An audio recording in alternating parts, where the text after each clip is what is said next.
जय श्री राधे, जय श्री कृष्ण। मानव जीवन की सिद्धि एक ही है कि मानव जीवन में कल्याण को प्राप्त हो और अपने स्वरूप को सिद्ध करे और उस परमात्मा में अपने आप को आत्मसात कर ले। इसलिए भगवान ने अतिशय विशेष कृपा करते हुए एक साधन बता दिया, एक मार्ग बता दिया जिसे कल्याण कहते हैं। और कल्याण की प्राप्ति होती है श्री सद्गुरुदेव की कृपा से। जब तक संत कृपा ना हो तब तक जीवन में कल्याण और सिद्धि की प्राप्ति नहीं हो सकती। होई ना विमल विवेक उर गुरसन किए दुराग। गोस्वामी जी ने तो यहाँ तक कह दिया कि जीवन में गुरु की कृपा के बिना या उनसे छिपाव किसी बात का करते हुए उत्तम ज्ञान की प्राप्ति भी नहीं हो सकती। इस संसार में मानव संतप्त है। भगवान शंकर कहते हैं कि ताप त्रय अग्नि तप्ता नाम अशांत प्राणी नाम भुवि गुरु रेव परा गंगा तस्मै श्री गुरुवे नमः। इस संसार में जीव तीनों तापों से संतप्त हैं और गुरुदेव की कृपा उनके लिए गंगा के समान दिव्य है, शीतल है, करुणा करने वाली है। जब हम गंगा मैया में स्नान करते हैं, उनके दिव्य जल से आचमन करते हैं, तब हमारे मन की शुद्धि होती है, हमारी आत्मा की शुद्धि होती है और हमें शीतलता, दिव्यता और आनंद की प्राप्ति होती है और हमारे सभी पाप संताप हरे जाते हैं। इसी तरह जब संतों की कृपा होती है, सद्गुरु की कृपा होती है, तब हमारे जीवन के सभी पाप संताप हर लिए जाते हैं। महादेव जी बहुत सुंदर बात कहते हैं कि धन्य माता पिता धन्यो धन्यो गोत्रम कुलोद्भव धन्य वसुंधरा देवी यत्र स्यात् गुरु भक्ततः। कि वह माता भी धन्य है, वो पिता भी धन्य है, वो कुल भी धन्य है, वो गोत्र भी धन्य है, वो धरती माँ भी धन्य है जहाँ पर एक भी गुरु भक्त रहता है। क्योंकि जब गुरु के प्रति किसी जीव में निष्ठा होती है अथवा भक्ति होती है तो वो अपने गए हुए पितरों को भी तार देता है और आने वाली जो पीढ़ियां हैं उनके भी उद्धार का कारण बन जाता है। उसके प्रताप से, उस जीव के तेज से, उसके प्रताप से जो गुरु कृपा से उसे प्राप्त होता है, वह उसके परिवार के लिए, उसके बंधु बांधव परिजन पुरजनों के लिए भी बहुत लाभकारी होता है।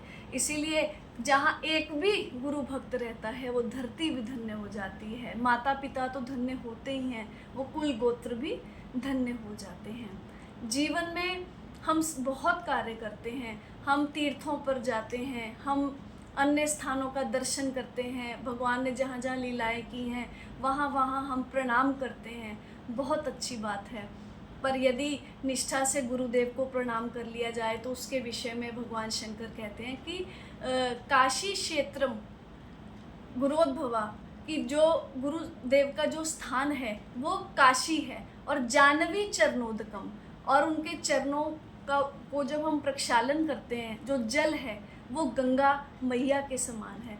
गुरु विश्वेश्वर साक्षात तारकम ब्रह्म निश्चय, और वह साक्षात पर ब्रह्म है और तारनहार हैं, वो तारने वाले हैं। क्योंकि गुरुदेव से आपको राम मंत्र रूपी मणि मिलती है जिसे हम दीक्षा कहते हैं, नाम कहते हैं। प्रभु का नाम जब आपकी वो जिह्वा पर रख देते हैं, जो मंत्र रख देते हैं, फिर वह मंत्र आपके सभी पापों को, कल्मशों को, दोषों को नष्ट कर देता है और आपको शुद्ध परिशुद्ध कर देता है। क्योंकि वो जो नाम देते हैं वो तारने वाला होता है। श्री रामेति परम जाप्यम तारकम ब्रह्म निश्चय, वो भी तारने वाला होता है और साक्षात गुरुदेव भी तारनहार है। इसीलिए वही व्यक्ति भाग्यशाली है जो गुरुदेव के सानिध्य में रह करके और उनसे प्रभु का नाम मंत्र लेकर के उसका खूब जप करता है और अपने जीवन में आनंद की और परमानंद की अनुभूति करता है। और वहीं दूसरी ओर कुछ ऐसे दुर्भाग्यशाली भी लोग हैं जो अपने जीवन में अहंकार की वृद्धि होने के कारण अथवा अज्ञान की वृद्धि होने के कारण और अश्रद्धा की वृद्धि होने के कारण अपने गुरु का ही त्याग कर देते हैं। गुरु त्यागाद भवेत मृत्यु मंत्र त्यागाद दरिद्रता गुरु मंत्र परित्यागी रौरवम नरकम व्रजेत। इन ऐसे दुर्भाग्यशाली लोगों के लिए भगवान शंकर कहते हैं कि गुरु का त्याग करने से मृत्यु की प्राप्ति होती है। और मंत्र का त्याग करने से दरिद्रता की प्राप्ति होती है। और जो व्यक्ति गुरु और मंत्र दोनों का त्याग कर देते हैं वो रौरव नरक की अग्नि में फिर जलते हैं। अब यहाँ मृत्यु का भाव समझने की आवश्यकता है। एक मृत्यु वो होती है जब जीव की देही शांत हो जाती है अथवा गतिहीन हो जाती है, उसकी श्वास बंद हो जाती है, उसके अंग कार्य करने बंद हो जाते हैं, इंद्रियां रुक जाती हैं। और एक मृत्यु वो होती है जो अधोगति को प्राप्त होता है, उसको मृत्यु प्राप्त होती है। तो जो अपने गुरु का त्याग करता है उसे इस शरीर के शांत होने के बाद अधोगति की प्राप्ति होती है। और मंत्र का त्याग करने से जीवन में दारिद्र्य आता है। अब दारिद्र्य भी बहुत तरह का बताया गया है। एक दारिद्र्य वो जो आपके जीवन में आर्थिक रूप से आपके जीवन में तंगी आ जाए, वो दारिद्र्य। एक दारिद्र्य वो जब आप अपने जीवन के सभी पुरुषार्थों को करना बंद कर दें और क्रियाहीन हो जाएं और निष्क्रिय होकर के केवल पशुओं वाला जीवन आप जिएं और अपने उद्धार के लिए, अपने कल्याण के लिए कुछ ना करें, तो वो भी एक तरह का दारिद्र्य ही है।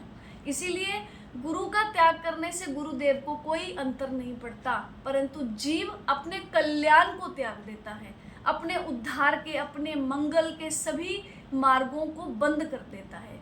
इसलिए गुरु की शरण आपके कल्याण के मार्ग खोलती है और विस्तार करती है कल्याण का। और गुरु का त्याग आपके जन्म जन्मांतर के पुण्य जला देता है। और भगवान शंकर कहते हैं कि शिवो रुष्टो गुरुस्त्राता गुरु रुष्टो न कश्चन, कि यदि शिव का अपराध किसी जीव से बन जाए और अपने सद्गुरु को जाकर के वो जीव कह दे कि हे गुरुदेव, मुझसे भगवान शंकर का अपराध बन गया अथवा मुझसे शिव निंदा हो गई या मैंने किसी भी प्रकार से उनके लिए कुछ बुरा कर दिया, तो गुरु में यह सामर्थ्य है कि वो आपको क्षमा करा सकते हैं। परंतु यदि गुरुदेव के प्रति आपसे अपराध बन जाए अथवा गुरु का विरोध का संकल्प भी आपके मन में आ जाए, ऐसे जीव का कभी भी उद्धार नहीं होता। भगवान शंकर कहते हैं कि ऐसे जीव का मैं कभी उद्धार नहीं करता। और यहाँ तक उन्होंने कह दिया कि गुरु के समक्ष जो त्वं कृत्य हुं कृत्य गुरु सन्निधि भाषणा, जो तू कहकर या हुंकार भर के गुरु के समक्ष बात करता है, ऐसा जो व्यक्ति अरण्य निर्जले देशे संभवेद ब्रह्म राक्षसा, ऐसा जो व्यक्ति है वो मरुस्थल भूमि में, जो जंगल होते हैं, जो मरुस्थल भूमि होती है, निर्जले देशे जहाँ जल नहीं होता, वहाँ पर जाकर वह ब्रह्म राक्षस की नीच योनि को प्राप्त करता है। इसीलिए अपने गुरुदेव का त्याग करने से पहले करोड़ों बार सोचें कि आप कहीं किसी दूसरे व्यक्ति के प्रभाव में अथवा अहंकार के प्रभाव में अथवा अज्ञान के प्रभाव में कहीं अपने कल्याण का त्याग तो नहीं कर रहे। तो इसीलिए गुरु ही कल्याण करता है, वह तारक ब्रह्म है और वह तारने वाले हैं। और शास्त्रों ने तो यहाँ तक कह दिया, स्वयं महादेव जी कहते हैं कि विद्या धनम बलम शास्त्रम बांधवा सहोदरा ही मरने नोपयुज्यन्ते गुरु रे को ही तारका। चाहे आपके पास कितनी भी विद्या क्यों ना हो, कितना भी धन क्यों ना हो, कितना भी बल क्यों ना हो, कितनी भी लोक में आपकी प्रतिष्ठा क्यों ना हो, कितने भी बंधु बांधव परिजन पुरजन आपके क्यों ना हो, परंतु जब मरने नोपयुज्यन्ते, जब इस जीवन का अंतिम समय आता है, जब अंतिम श्वास आती है, तो उस समय गुरु एको ही तारका। आपके बांधव जो हैं, पुरजन परिजन हैं, रिश्तेदार, वो चाहकर भी कुछ नहीं कर सकते। उस समय केवल और केवल गुरुदेव ही तारनहार होते हैं। इसीलिए जो बुद्धिमान है अथवा जो अपने कल्याण के प्रति जागृत है, जो जगा हुआ है, वो कभी भी गुरुदेव का त्याग नहीं करता और किसी दूसरे व्यक्ति की बातों में आकर के भी अपने कल्याण के मार्ग को नष्ट नहीं करता। इसीलिए ये बहुत एक सुंदर संदेश है जो जीवन में बहुत शिक्षाप्रद है और इसको आप पूरे ध्यान पूर्वक सुनकर इस पर मनन विचार अवश्य कीजिएगा। बहुत बहुत धन्यवाद। जय श्री राम, जय श्री कृष्ण।